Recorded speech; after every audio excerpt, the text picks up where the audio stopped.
Chapter 3. Carrying her notes, Erica heads down the hall to hair and makeup. She already feels supported by Greg. What a pro he is, and what a fascinating man. Where does that war-weary, knowing edge come from? And he's strikingly attractive. She quickly pushes that thought away. Romance is simply not on her radar. This first year, at least, is all about work, and the vodka-soaked wounds of her failed marriage are still healing. Not that she's counting, but she's been sober for 1 year, 11 months, and 11 days. She was working as the nighttime co-anchor on a Boston station and probably drinking a little too much when she discovered Dirk's affair. He said he wanted a divorce, and everything just spun out of control. She went from 2 glasses of wine a night to 3 cocktails to 4 cocktails to an all-vodka diet. Dirk moved out and took Jenny with him. Erica spent a month crashing around her empty house, drinking, cursing the world, and crying for her daughter.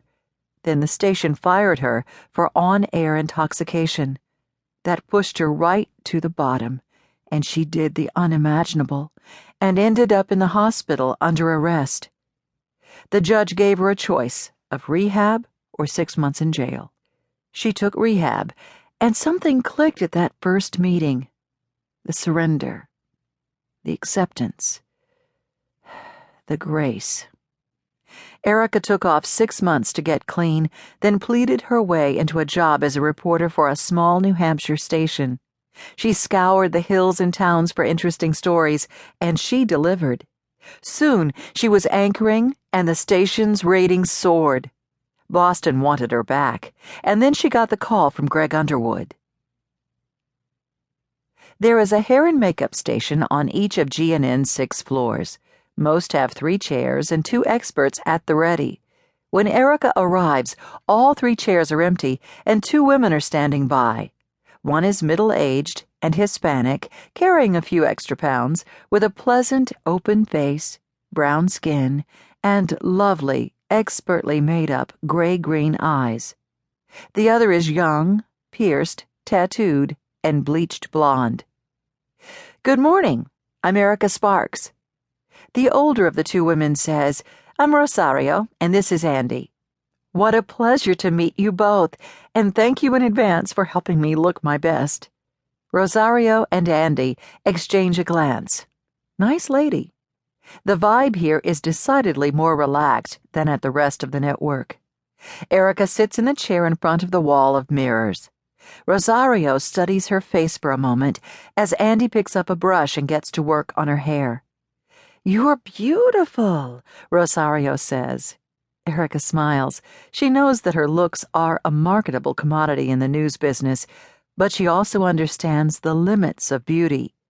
Looks may get you in the door, but they won't earn you your own show, and they can engender resentment and even subterfuge among colleagues who don't have the same advantage. If possible, go easy. I hate that caked-on look, Erica says. Rosario picks up a small metal sprayer and proceeds to coat Erica's face with a thin, translucent layer of makeup.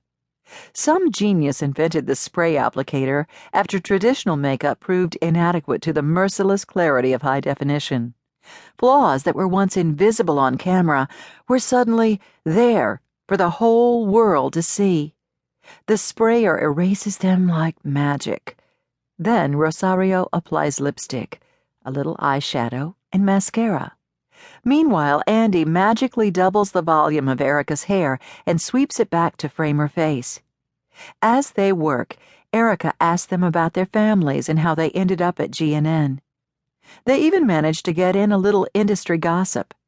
Erica realizes that Rosario and Andy must hear confessions, rumors, and plans all day long.